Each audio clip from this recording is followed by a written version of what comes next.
Pues muy buenos días o buenas tardes o buenas noches, cuando quiera que nos oigan. Bienvenidos a una nueva entrega de este canal en la que hoy tenemos la suerte de poder entrevistar a don Antonio Piñero. Este canal se viste de gala hoy para recibirle y queremos antes de nada dedicar este programa a Agustín Palomar, un buen amigo y querido amigo, y a su esposa Pilar Fátima, que estoy seguro que le va a encantar. ¿Quién es don Antonio Piñero? No hace falta mucha presentación, pero por si alguien está despistado, vamos a decirle que él es filólogo, historiador español, especializado en la vida de Jesús de Nazaret, el judaísmo anterior al cristianismo, lengua y literatura del cristianismo primitivo desde una perspectiva científica. Eso es lo más interesante que me parece científico. Don Antonio, muchas gracias por aceptar nuestra invitación y sea usted muy bienvenido. Pues cuéntenos. Pues bien hallado, yo estoy encantado, usted lo sabe de alguna otra vez, y estoy encantado aquí. La perspectiva científica consiste en una perspectiva histórica, es decir, meramente histórica. Yo soy un filólogo, no soy un teólogo. El Fausto de Goethe al principio, en la primera parte, cuando aparece Fausto es famosísimo porque dice, ay, yo he estudiado de todo, ach, leider auch Theologie, dice en alemán, dice, ay, y desgraciadamente he estudiado también teología. Yo no. Eso dice el Fausto de Goethe y es muy gracioso. Y yo Sí. no he estudiado teología. Claro que he tenido que estudiar como historiador del cristianismo primitivo, pero mis conocimientos de teología son muy secundarios y muy autodidactas y por lo tanto, Mm. si yo meto la pata en ese ámbito, pues se me perdona porque no es lo mismo. Ahora, yo no me atrevería a decir, como el Fausto de Goethe, ¿no? De que, ¡ah, Laida! ¡Ay! Desgraciadamente, ¿no? Porque la teología también es otra rama que enriquece al ser humano. A mí no me cabe la menor duda. Lo Perfecto. único que yo diría es que la teología es eminentemente, desde el punto de vista de un historiador como yo, es eminentemente una ciencia humana. Ujú. Claro que trata teología, el tratado de Dios. Dios, sin duda alguna, pero Ujú. es una especulación humana sobre lo absolutamente otro. Con lo cual, una especulación humana sobre lo absolutamente otro está Sí. sujeta continuamente al error, a la tergiversación, al avance, a la modificación, etcétera. Eso es lo que quiero decir, que es interesante que distingamos entre el filólogo y el historiador y el teólogo, ¿eh? Nada, nada de antagonismo. Es decir, cada uno tiene su campo. Pero yo no me puedo meter en el campo de la teología porque no es mi campo. Ujú. ¿Queda claro? Clarísimo. Don Antonio, ha escrito usted un libro maravilloso que se titula Herodes, el mejor rey, el mayor asesino. ¿Por qué eligió usted a Herodes? ¿No había suficientes asesinos en toda la historia? Sí, hay, y actualmente igual, asesinos hay en todo momento, porque el hombre es un lobo para el hombre. Esto lo dijo ya Plauto. En el siglo, Plauto, ¿eh? No después, lo que se dice que lo dijo Hobbes, ¿no? En el Leviatán, no, no, Hobbes Hobbes, ¿eh? El empirista inglés o filósofo inglés, o mejor, el tratadista del Estado que habla sobre el lobo, el hombre como un lobo para el hombre, lo toma de Plauto. Y entonces Plauto ya lo dice, asesinos continuamente. El ser humano es un lobo. Ahora bien, ¿por qué escoger este personaje? Sobre todo por dos motivos. Uno, el primero, porque el personaje Herodes, el mejor rey de Israel, y ojo con esto, esto lo digo yo, el mejor rey de Israel de todos los tiempos. Es decir, históricamente muy superior a David y Salomón. No sé qué opinarán mis amigos israelitas, que son muchísimos, ¿no? Pero es el mejor rey de Israel. Y segundo, es al mismo tiempo un gran asesino en la historia. Pero, como usted ha dicho, ¿por qué escoger esto? Pues sencillamente porque Herodes, por la matanza de los inocentes, pertenece a nuestra cultura occidental y española, a nosotros, desde pequeños, por los belenes, o como dicen en Sí, Cataluña, por el pesebre, que es como que es il presepio, porque saben que los belenes o los nacimientos fue inventado por San Francisco de Asís, que era italiano de Asís, ¿no? Y bueno, parece ser que a lo mejor era eh, de otro sitio, bueno, pero es italiano, total, que su nombre Francesco quiere decir Franco, a lo mejor era de una parte italiana germánica, ¿no? Pero bueno, y entonces, un pesebre, un nacimiento, un Belén, no lo concebimos desde pequeño sin el Palacio de Herodes y la ominosa nube que desprendía ese personaje sobre el niño que en ese momento estaba destinado a grandes empresas, el niño Jesús, pero era amenazado por un poder terrenal. Entonces, ese personaje, Herodes, repito, no nos es indiferente.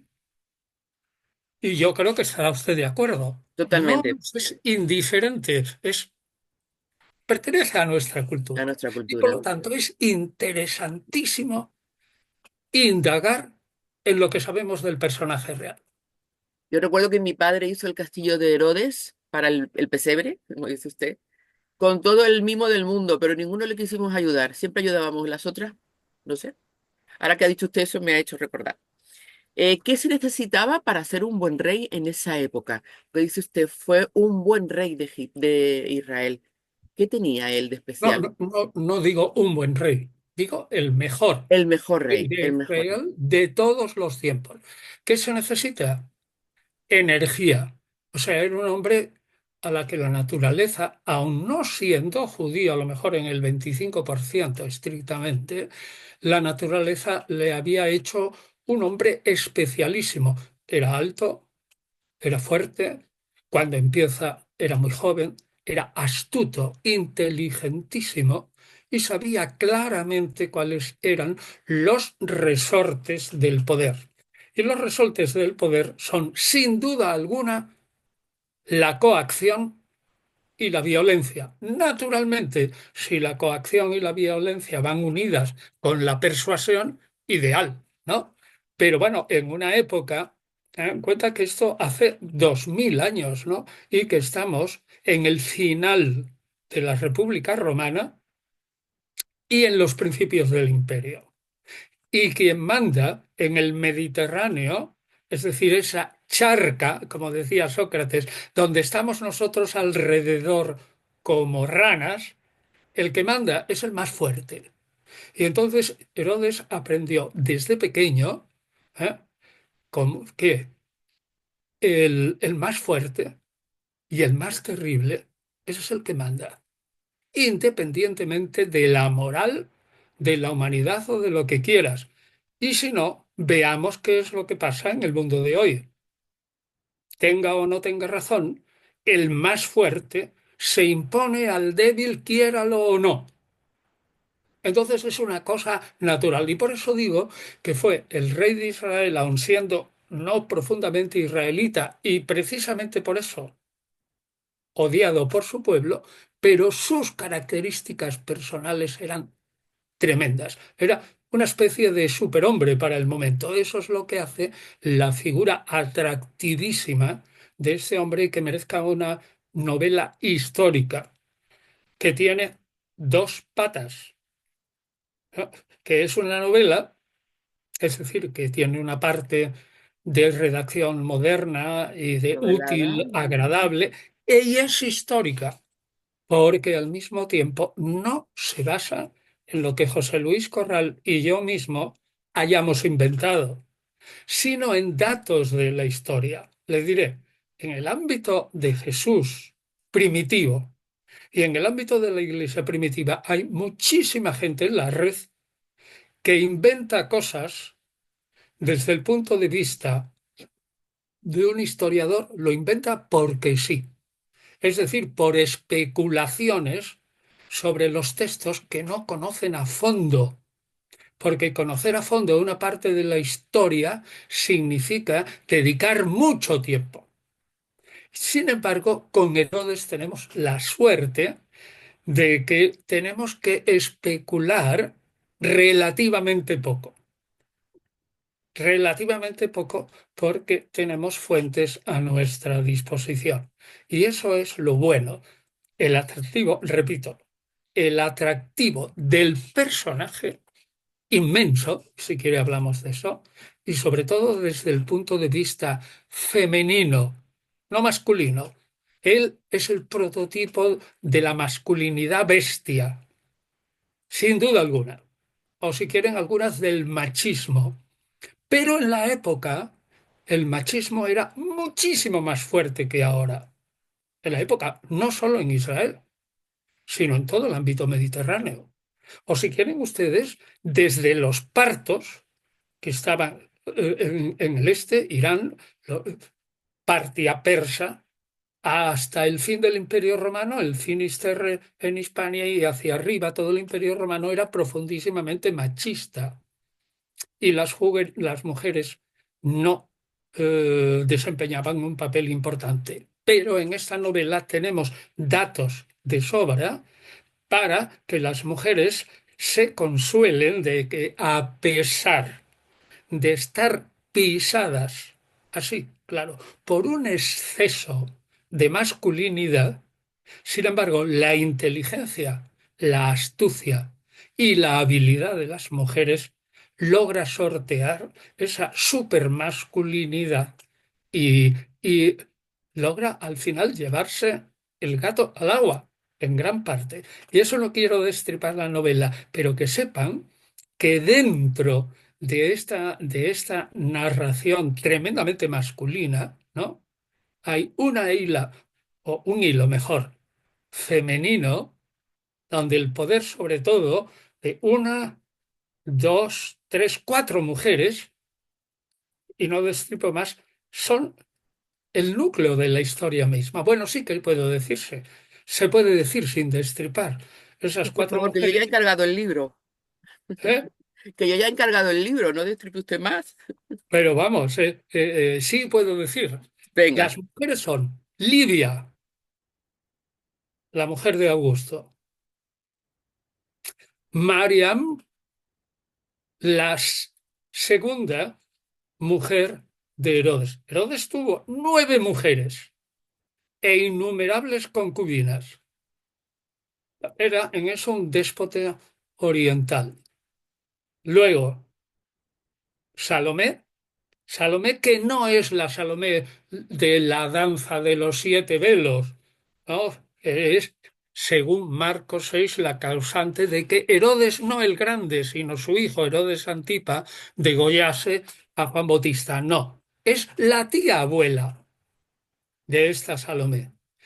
Y la cuarta, y esto sí que va a interesar muchísimo a las mujeres, es Cleopatra. Cleopatra séptima, o mejor, la gran Cleopatra. La mujer que sedujo a Julio César y luego sedujo a su hijo, bueno, propiamente el hijo de Julio César adoptivo es Octavio, Octavio Augusto, pero Marco Antonio también es no era hijo estrictamente, pero vamos, muy seguidor de César. Y luego esa misma Cleopatra es la que seduce claramente a Marco Antonio y la que a su vez tiene encuentros o encontronazos con Herodes, que es de lo más interesante que uno se pueda imaginar. Es a saber, es una mujer inteligentísima como Cleopatra, ambiciosa, ¿eh? Sexualmente muy atractiva, y un hombre que no era germánico, sino que era muy semita, pero alto, fuerte, de profundos ojos negros, ¿no? De mirada taladradora, de una potencia tremenda. Y el gato o la gata que es Salomé, perdón, Cleopatra, es la que intentará jugar con el aparente ratón, que es el gato, que es el que Es juega con el Herodes. gato y ese ratón es Herodes. Eso a mí me parece fantástico y no me lo he inventado yo. Está ni José Luis Corral tampoco. Eso está en la historia, pero lo importante es cómo se cuenta y Bueno, cómo eso hubiera es dado algo por estar atractivo, delante para oír la conversación entre dos mentes brillantes de la época. Hubiera brillantísimo. sido, madre mía, Cleopatra y Herodes. No nos desconocía ese dato, no, no A sé. que lo desconocía. Bueno, pues esto es Totalmente, uno totalmente. de los impactos de esta novela histórica construida entre nosotros dos, pero como es lógico, José Luis Corral, como he dicho muchas veces, que tiene en su haber 30 novelas históricas. ¿Sabe lo que es eso? 30. Muchas horas de estudio, es José eso. Luis Corral es catedrático de, historia medieval en la Universidad de Zaragoza. Pero, bueno, su ámbito, aparte del español antiguo, naturalmente, es el, el latín y el árabe, pero es un historiador. Entonces, que se junte con un individuo como yo, que no en el ámbito de las novelas históricas, pues no había escrito nada más que una antes, ¿no? Y que la hice y la reformé con él, que es El trono maldito, eso supone un feliz maridaje intelectual, porque él tiene en su mano el poderío y la práctica de 30 novelas históricas con fama. Alguna, por ejemplo, de hace ya tiempo, como El Cid, que es una de las primeras, José Luis Corral, no exagero, ha vendido, creo no equivocarme, 700.000 ejemplares. Qué atractivo esto. Que él me corrija. Creo que no. No creo que sean 70.000, creo que son 700.000 ejemplares de esto hace mucho tiempo. Entonces, una unión de un filólogo como yo, del siglo primero antes, el mismo siglo I y el siglo II, o sea, después, unirse con un individuo que tiene tal experiencia dentro del ámbito de la narrativa histórica es fantástico. Y naturalmente el producto teóricamente puede ser bueno. Pues a ver si le junto, como decimos en Andalucía, a mi amigo Agustín Palomar, que ya verá usted también que eso es una promesa de escritor. Ya hablaremos de eso. Don Antonio, y en la vertiente de asesino, ¿qué le hace diferente a los demás asesinos de la historia? No, no le hace diferente Igual, más que yo creo que todos los de su época son fundamentalmente asesinos. Le digo una cosa, por ejemplo, eh, recuérdeme, no sea que yo me vaya con la línea, ¿no? De lo de, por ejemplo, Octavio Augusto. Pero Octavio Augusto, con todo lo misericordioso que fuera a ser el príncipe de la paz, el benefactor, el que trajo la paz al imperio, pues en la novela sale que tiene una esclava solo sin destripar, ¿no? Y por una falta la degüellan en su presencia. Es decir, imagínense que un príncipe actual, un presidente de un estado actual, tiene un servidor de palacio, comete un error y dice, fuera, y lo fusilan en ese instante delante de él. Bueno, pues entonces Octavio Augusto era también un asesino. Y Marco Antonio no digamos. Marco Antonio tenía en su haber miles y miles y miles de muertos. Y Casio y Bruto, los asesinos de César, que eso también sale en la novela, y ahí interviene Herodes el Grande, cuando pelean Casio y Bruto, asesinos de Julio César, contra Octavio, Octaviano, todavía no es Augusto, lo será más tarde, y Marco Antonio, ahí los asesinos son los cuatro. Y son 19 legiones contra 19 legiones. O sea, un montón de gente y allí se muere. O sea, que Herodes era un asesino es cierto, pero lo malo es que era un asesino entre gente de su pueblo. y gente de su familia. Ujú. Ese es el problema. ¿Y cómo se ve en la novela, cómo compagina su tiranía? De alguna manera era un tirano, ¿no? Y Sí, su sí, de genio, alguna manera no. era un Usted lo ha tirano definido muy bien. auténtico. Era un tirano total. Bien, ¿cómo compagina esa tiranía y su genio en la política, este hombre? Pero yo creo que es facilísimo pensarlo, ¿eh? No es facilísimo ejecutarlo. Nuestros brillantes ejemplos actuales de tiranos y malvadísimos actuales, ¿usted cree que son tontos? Ah, son listísimos. Bueno, pues Todo lo Herodes, contrario. todo lo contrario, son listísimos y se dejan asesorar por quien les conviene. Pues lo mismo pasa con Herodes. Herodes combina la astucia de la política y la guerra, como sabe usted, por von Clausewitz, ¿no? La guerra no es más que la culminación o la continuación de la política por otros medios. Es decir, si un político tiene una idea muy clara y quiere ejecutarlo, acude rápidamente a la guerra y a la aniquilación de sus enemigos porque lo considera un medio político. Les repito, von Clausewitz lo dijo claramente, que la guerra no es más que la continuación de la política por otros medios. Bueno, pues ese es Herodes. Él tenía bien claro la política en dónde estaba. Herodes estaba en una región despreciada por el Imperio Romano. ¿Y por qué era despreciado? Israel. Pues porque los romanos, cultivados por Grecia, es decir, la llamada Roma capta, la Roma victoriosa contra Grecia en el siglo segundo, había sido capta, cautivada y hecha prisionera intelectualmente por los griegos. Bueno, pues esa gente, el Imperio Greco-Romano, eran culturalmente muy superiores a los israelitas del momento. Los israelitas del momento estaban, los piadosos, concentrados en su ley. Eso, esa ley, para los romanos, decían, bueno, una ley exagerada, una ley que aparta a ese pueblo elegido de los demás, de las demás naciones. ¿Qué se habrán creído estos?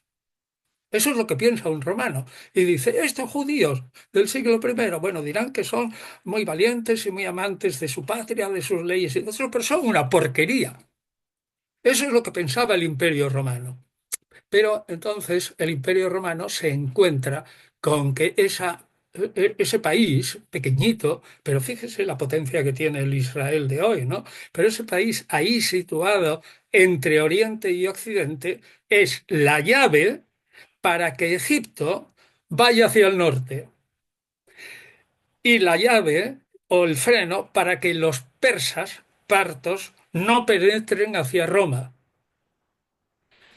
Y eso se explica que un individuo inteligentísimo como Herodes sea capaz de siendo, bueno, no diría que un ratón, ¿no? Con un gato, bueno, un poco más, o si quieren una liebre con un perrazo grande, ¿no? Y entonces, pues esa liebre juega con los perrazos y gana la liebre, en el sentido que sabe aprovechar la necesidad que los perros tienen de las liebres. Y porque esa liebre, Herodes el Grande, era lo suficientemente listo y así aterrizamos para unir política con crueldad. El fin, lo sabemos por Maquiavelo, si no es nada nuevo bajo el sol. El fin justifica los medios. Parte ese es el príncipe de Maquiavelo, ¿no? Herodes es un pre-Maquiavelo. Fíjese si es Qué interesante, curioso. un pre-Maquiavelo. Ujú. ¿Cómo puede un individuo que logra, y este es el interés de la novela, no siendo o siendo considerado un extranjero por sus propios súbditos, logra ser el rey de un pueblo dificilísimo de gobernar, según los romanos? Dice, "Jo, los judíos, cualquiera se mete, serán unos brutos, pero como combatientes, pensaban los romanos del siglo primero, a veces no tienen rival, porque como tienen a la ley suya detrás y el amor a la patria, los judíos como mercenarios eran absolutamente valiosos en el Imperio Romano, lo mismo que los germanos, los tracios, los escitas y otros en el momento en que se romanizaban, eran valiosísimos.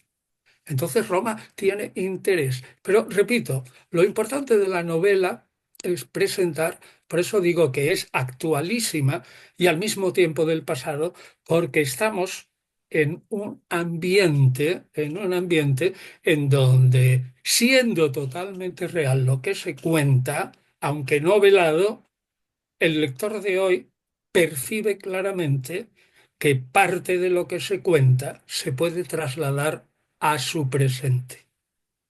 La historia se Y es repite fantástico. entonces. Y repito, las mujeres no son piezas ahí que están decorativas, ni muchísimo menos.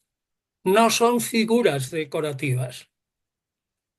Desempeñan un papel tremendo en la novela y además es histórico.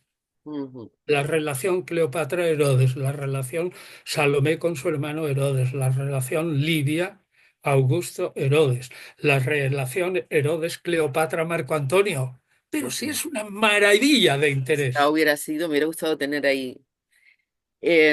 Don Antonio, se habla de que tenía algún tipo de trastorno mental. ¿Realmente tenía ese trastorno? ¿Cómo se contemplaría a la luz de la psiquiatría actual? Sí, eso me lo han preguntado alguna vez. Yo Mm. no puedo responder a esa pregunta, pero yo diría que un hombre muy inteligente puede tener trastornos mentales y seguir siendo muy inteligente, ¿no?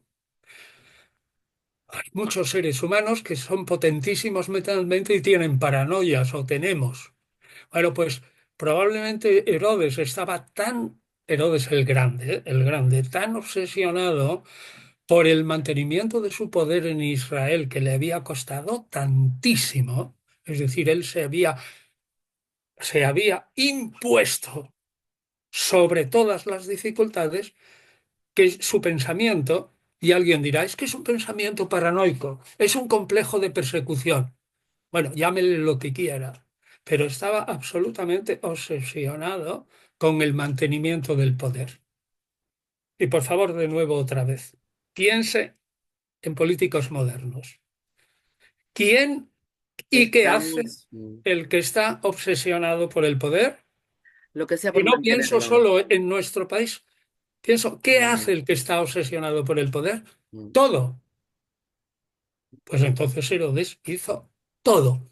Y a esto usted le llama, ¿qué problema tendría? Pues yo digo, pues es un complejo de persecución o una paranoia. Pero entonces los grandes políticos obsesionados con el poder hoy también tienen un complejo de persecución y una Tenemos, paranoia, ¿no? Y eliminan a todos aquellos. Pero si es la eterna repetición de la correcto. eterna historia del mantenimiento del poder. Pero en un personaje clave, como dice, de nuestra infancia. Mm. Sí, es curioso, ¿no? Porque tenemos aquí, por ejemplo, el presidente, el nuevo presidente de Estados Unidos, señor Trump, que, Yo no he querido nombrar a nadie, ¿eh? bueno, yo Libre sí, de lo he Dios, porque no nombrado. sea que me cuelguen por ahí en medio de la calle cualquier. No, no, yo no he dicho nada. No, he sido Hablo yo, de he sido nuestro yo. país, ni de De los, Israel actual, ni de Rusia, ni de nada. nada, esa Simplemente obsesión digo por el que poder. son esquemas mentales que nosotros, los pequeñitos, los seres humanos, De llamémoslo a pie, así, corrientes, pues vemos, hombre, qué potencia. ¿Qué potencia tiene ese individuo? Pero ya está, mi alergia, oye, no sé qué me pasa, está haciendo acto de presencia. Y que de vez en cuando, hago un paréntesis, pero yo tengo un amigo que le dan de vez en cuando unas alergias, ni son catarros ni nada, y le viene una corriente de aire, se pone a estornudar, ni está malo, ni tiene catarro, ni estornuda de 11 a 12 veces. Y todos los amigos nos reímos. normal, Y nos no me reímos de él. extraña. Bueno, pues entonces volvamos al tema Herodes. Entonces, ¿no vivió realmente atormentado de alguna manera? Sí, Sí, ¿no? Eso es cierto. Yo he leído que vivía totalmente. atormentado por las muertes que había cometido, por esa obsesión que tenía, ¿no? Realmente Pues vivió así, ¿no? claro, bueno, y entonces diríamos, bueno, ¿y qué? Si yo tengo el poder y tengo un poquito de tormento interno, el poder me compensa cualquier tormento interno. Así que yo me mantengo hasta el último día.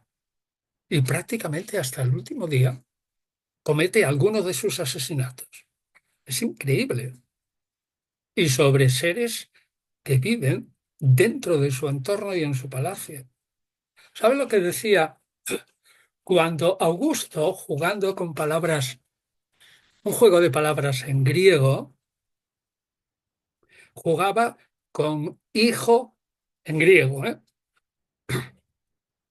No sabemos cómo era la pronunciación, pero en griego, de forma vulgar, hijo y cerdo se podrían confundir si alguien lo pronunciaba mal. Hijo y cerdo.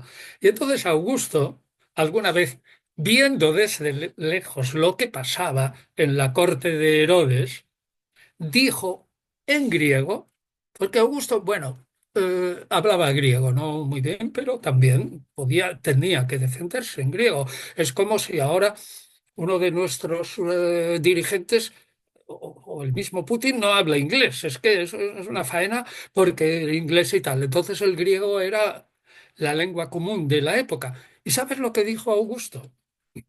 Al enterarse de lo que pasaba en la corte de Herodes, dijo: no hay diferencia entre ser un hijo y un cerdo, porque Tanto juego de palabras. Qué todos bueno. acaban mal. Eso dijo Augusto, Qué lo bueno. cual responde, yo no destripo nada, pero indica la potencia del personaje y el interés.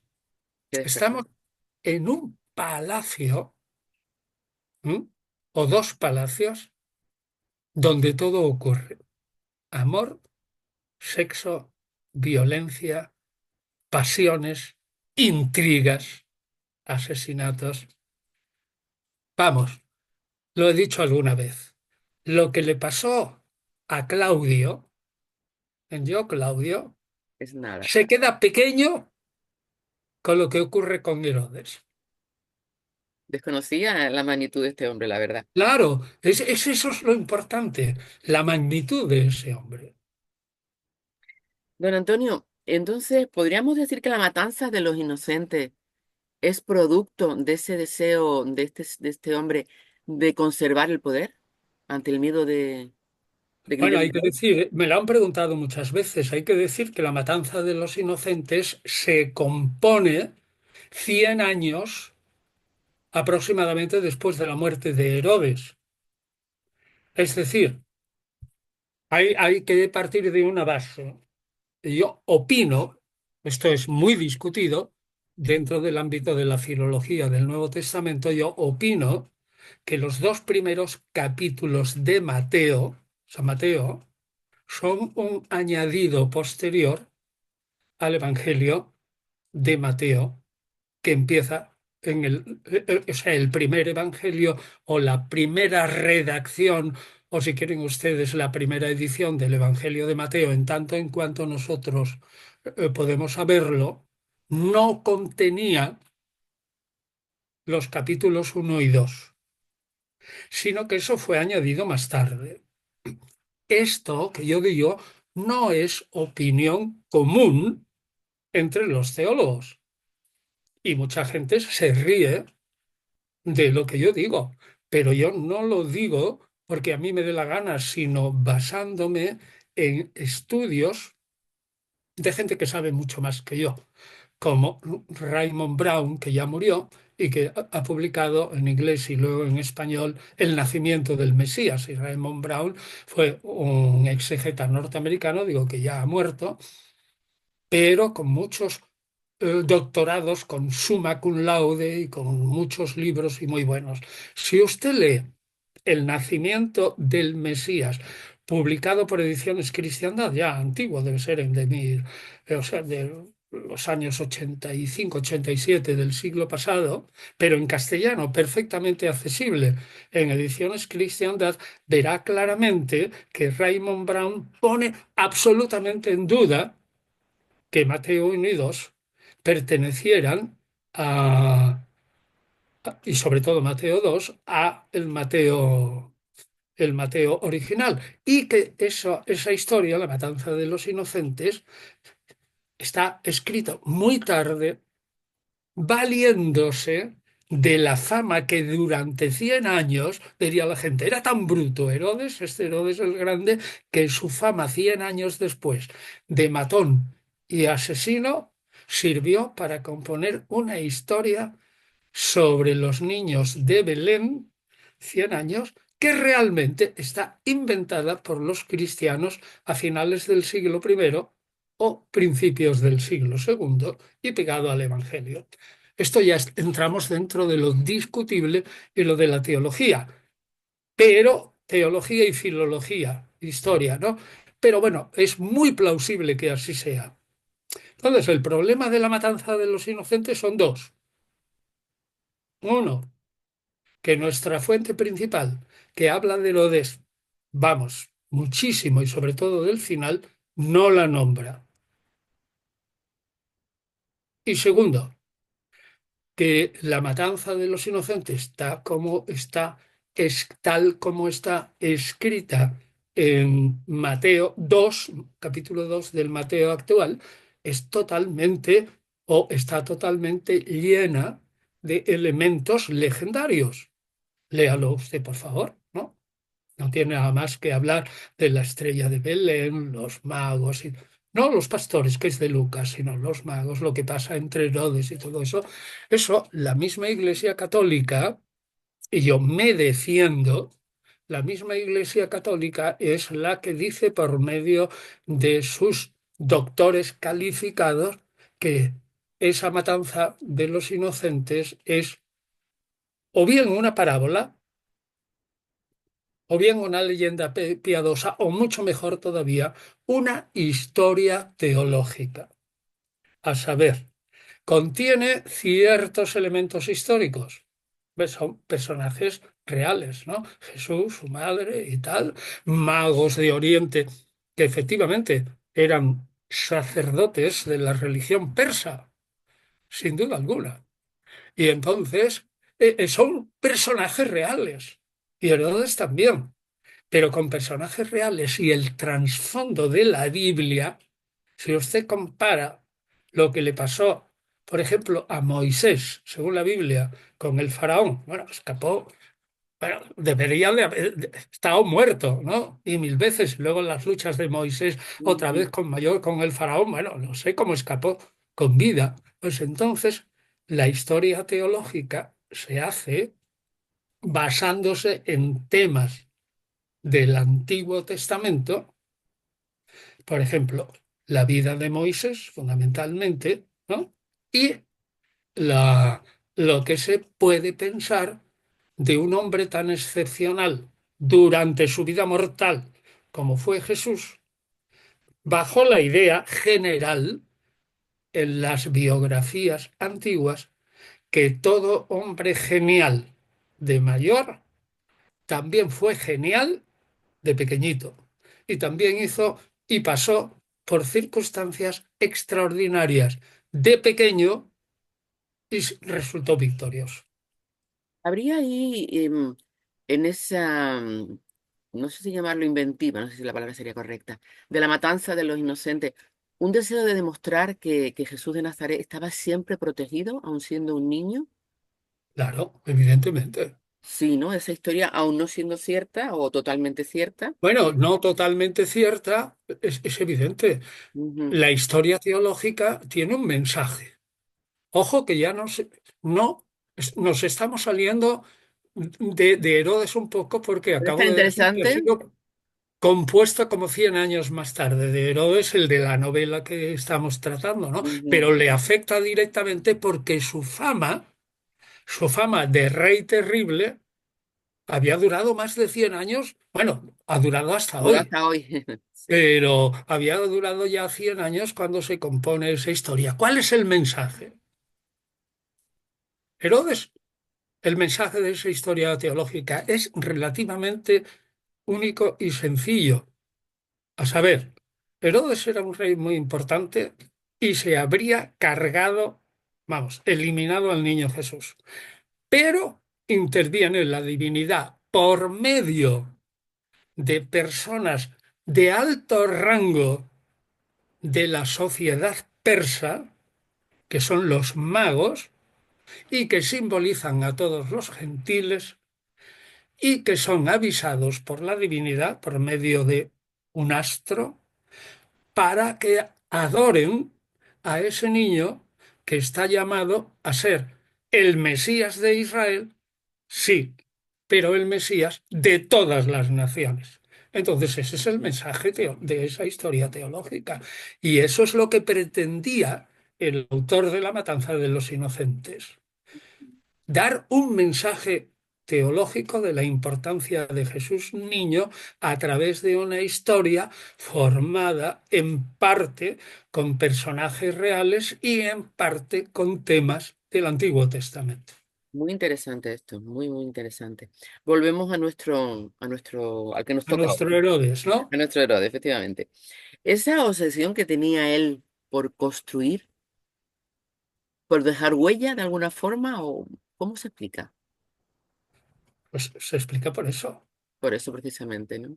Porque un hombre grande quiere permanecer en la memoria de sus súbditos.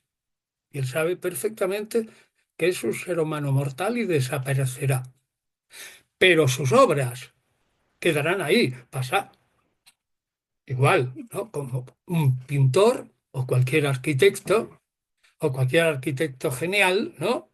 Como Brunelleschi y esas columnatas del Vaticano. Bueno, Ujú, pasa el arquitecto o el escultor o lo que sea, pero la obra queda ahí. Entonces Herodes no era ni pizca de tonto y sabía ujú, perfectamente, uno, que esas obras le beneficiaban a él. Segundo, que esas obras consisten en la construcción de una ciudad y un puerto. No tenía Israel un puerto, o sea, un país que tiene una costa al Mediterráneo, no tenía un puerto. Es decir, Israel del siglo primero, hasta que llega Herodes, estaba de espaldas al mar real y se nutría de pescado del mar de Galilea o el mar de Kineret, ¿no? El mar de Galilea. Entonces estaba de espaldas. Y Herodes cayó en la cuenta que a construir eso sería muy bueno para su pueblo, ese puerto, y para su gloria. Ahora bien, el problema, para que veas la astucia y el juego doble, es que en esa construcción de Cesarea, imagínense, esa Cesarea es parte de Israel. No estamos hablando de Cesarea de Filipo al norte, Herodes Filipo, sino Cesarea Marítima. Y ujú, construye un gran puerto. Naturalmente, eso es una honra para él. Pero el problema, y ahí viene, es que además de construir eso y las grandes edificaciones alrededor de un puerto como almacenes y grúas y todas las posibilidades para los barcos, construye dos templos, pero sobre todo uno a la gloria del numen de Roma, es decir, de la diosa Roma y de Augusto. Imagínense ahora el problema de mi- de esa honra para quedar para la eternidad con su pueblo. Ahora, él lo compensa, y eso está bien, diciendo, bueno, yo me voy a proteger y voy a construir fortalezas. La fortaleza de Maqueronte es suya y la fortaleza sobre todo de Masada Claro. o Masada. ¿Por qué la conocemos hoy? Bueno, parte por la descripción de los últimos de Masada, heroicamente que mueren ahí, aunque ahora los historiadores dicen que eso también está novelado, ¿no? Ha sido novelado en la misma historia. Pero bueno, ¿dónde juran bandera las fuerzas israelíes de hoy? ¿Y cuál es el símbolo de la resistencia de Israel? Masada. ¿Y quién hizo Masada? Herodes. Luego su memoria, bueno, Herodes construyó, pero aplanó aquello y construyó parte de eso, ¿no? Ujú. Entonces, la gran parte es de Herodes. ¿Hasta cuándo ha permanecido? Pues 2000 y pico años después. Consiguió lo que quería. Luego, la otra construcción, la del templo. La del templo, el templo era el signo del culto de Israel, porque la religión de Israel, y esto se estudia mucho hoy día, más que religión, es una organización de culto, en donde no hay mucha ortodoxia, pero sí prácticas muy reguladas por la ley. Y entonces el culto está en torno a un edificio sagrado. Ese edificio sagrado es construido por Salomón, es destruido por Nabucodonosor y sus tropas en el siglo sexto al final, ¿no? Es decir, por los babilonios. Luego es reconstruido, pero malamente, el templo de Salomón en el siglo quinto, cuando los exiliados en Babilonia, que son la flor y nata de Israel, vuelven a Israel. Pero ese templo del siglo quinto antes de Cristo, digamos, eh, era una pequeñita cosa, o sea, era una cosa pues no significativa, aunque luego los macabeos, después de la profanación del templo por un rey helenístico, Antíoco IV Epífanes, aunque luego los macabeos celebran la reanudación del culto al templo, eso era una pequeñez para Israel. Y entonces Herodes cae en la cuenta que una manera de consagrarse, no, perdón, de congraciarse con su pueblo es hacer un templo maravilloso. Creyera o no creyera él. O sea, tú puedes poner en duda si un político, fundamentalmente, y un político que lleva hasta el final su política, es decir, a través de la fuerza y la energía, si cree en el Dios de Israel. Es posible que sí, porque el Dios de Israel también es violento, ¿no? Contra los enemigos. Pero lo importante es que Herodes sí que pensó que la reconstrucción del templo de Israel eh, le haría amigo de ese pueblo que le odiaba por no ser judío, y encima haría una obra que fuera una posesión para miles de años. Como Sí, esa miles de huella años. ahí. Ujú. Y entonces se gastó todo el dinero del mundo. La novela también aparecerá cómo consigue ese dinero y todas esas cosas y tal, y cómo lo construye de una manera sólida, porque Israel sabe que su centro, que es Jerusalén, está un poco elevado, ¿no? Y allí, en esa elevación que se ve desde lejos, está la colina de Sión, pero es una colina. Esa colina, de Sión desde David. Antes no sabemos, podía ser el monte Moria, que tampoco sabemos muy bien dónde estaba. Pero bueno, luego se unen el monte Moria con Sión, pero la colina hay que aplanarla. La colina estaba aplanada, por supuesto, pero aquello, diría Herodes, es una birria de aplanación. Ahora yo tengo que hacer una aplanación que tenga 400 metros por 400, es decir, una superficie o más impresionante, y lo primero que tengo que hacer es que esa aplanación no se me venga abajo. Y cuando usted va a Israel y va a Jerusalén y va al Muro de las Lamentaciones, lo que está contemplando son los fundamentos, esas inmensas piedras que puso Herodes con sus obreros. Quizás unos 20.000 obreros que trabajaron durante años y años, de los cuales 1.000, por lo menos, eran sacerdotes. ¿Y por qué?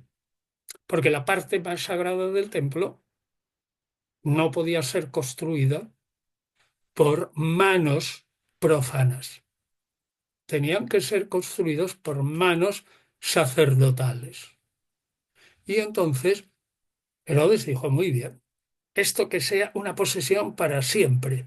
Y eso ya digo, la magnitud de los fundamentos nos da una idea de la magnitud del templo. Y centrándonos en la novela, la editora de la novela de la que Ujú, hablamos, ¿no? De Rey Herodes, el mayor, el mejor rey de Israel y el mayor asesino, al principio tiene planos de Israel, planos del Imperio Romano, genealogía de la familia de Augusto, la genealogía de Herodes y planos de la capital de Jerusalén y el templo. Y entonces ahí se ve cómo la orientación del templo estaba y cómo el templo era magnífico. Entonces, no sabemos, pero fueron 15 o casi 20 años los que estuvo construyendo eso, empleando todo el dinero del mundo. De tal modo, decía él, Herodes, ujú.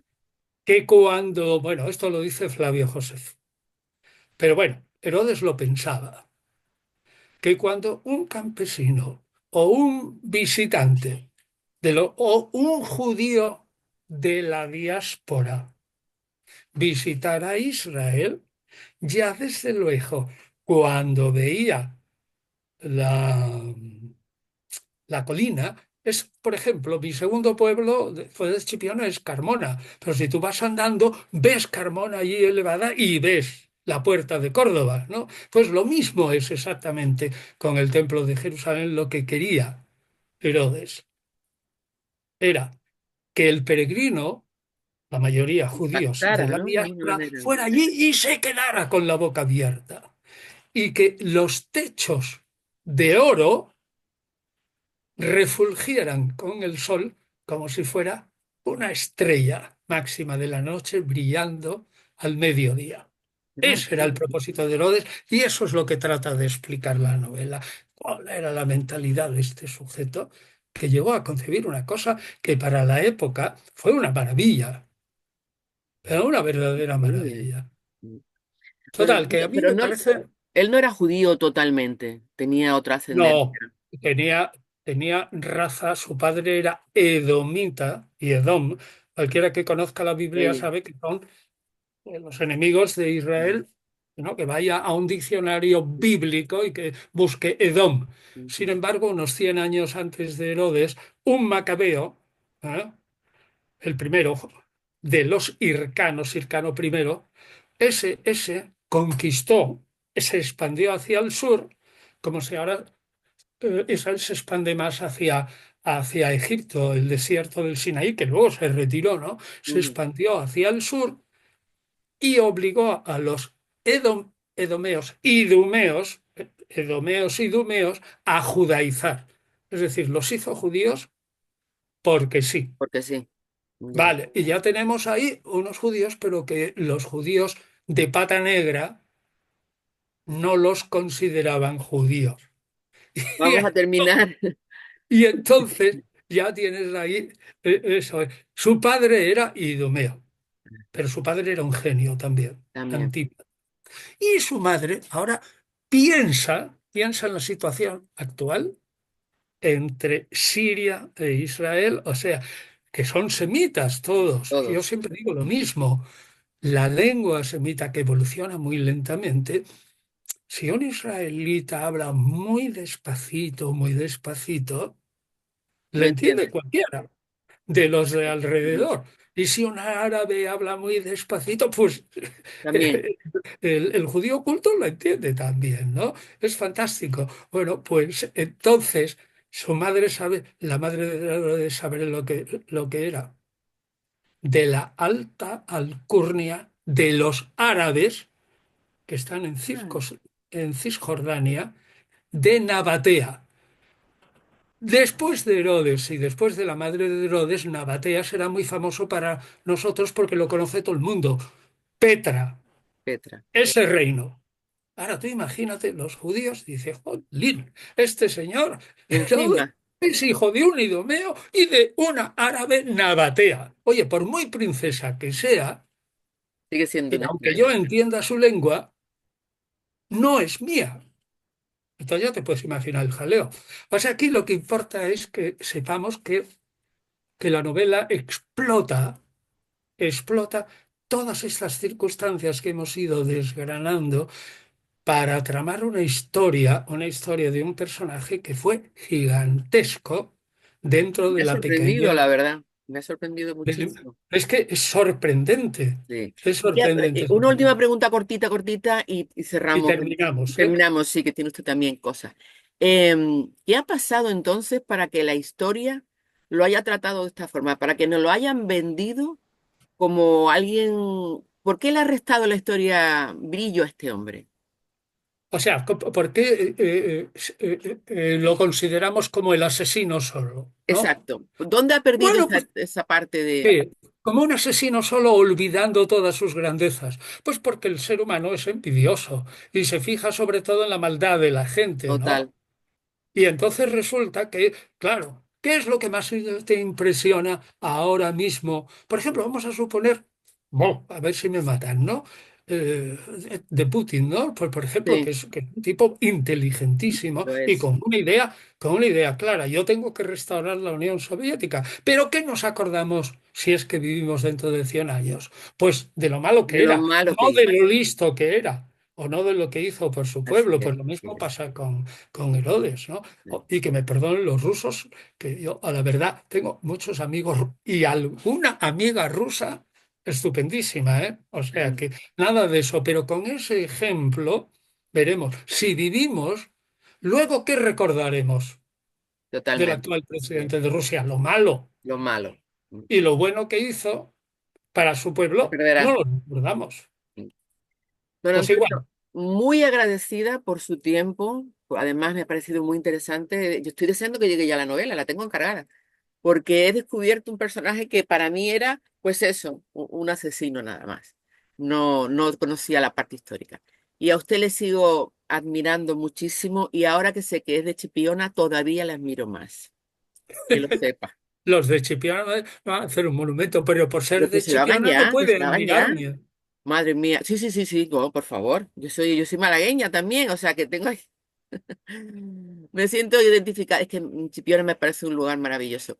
Usted tiene una trayectoria preciosa y este regalo que me ha hecho hoy de contarme la historia de Herodes de otra manera, le estoy muy agradecida, de verdad. Me ha parecido algo muy, muy interesante, mucho, de verdad que sí. Me ha Bueno, hecho pensar, pues lea la novela. por supuesto, nada más llegue, está encargada. Eso, y hay Eh, que Me va a leerla. hacer pensar también en otros personajes de la historia a los que le teníamos puesto ya el San Benito y nunca mejor dicho, para ver realmente qué había detrás. O sea, una nueva mirada. Don Antonio, muchísimas gracias. Que tenga Bueno, usted pues un día encantado. Mis queridos amigos malagueños, en donde tengo un hermano, y andaluces y españoles. Y esto, si tenemos suerte, se difunde también por Iberoamérica, por toda seguro. la Tengo América de lengua mucho, esto ya va a hispana. llegar, va a llegar, va a llegar. Y entonces eso pues es interesante que conozcan cómo este personaje de nuestra niñez, Herodes el Grande, es un personaje fascinante, Lo es, que me ha da para dejado. una novela y para 10 novelas. Su novela me ha impresionado como si hubiera visto el templo brillando al sol, créame, porque me ha parecido, madre mía, no sabía, desconocía esto. Muchísimas gracias. Que tenga usted un día estupendo y que su señora llegue bien y que sea todo para bien. Vale, Gracias. pues igualmente para todos los amigos, amigos, ojo, los amigos son amigas y amigos, es Sí, decir, está todas y incluido. todos es absolutamente inútil, ¿no?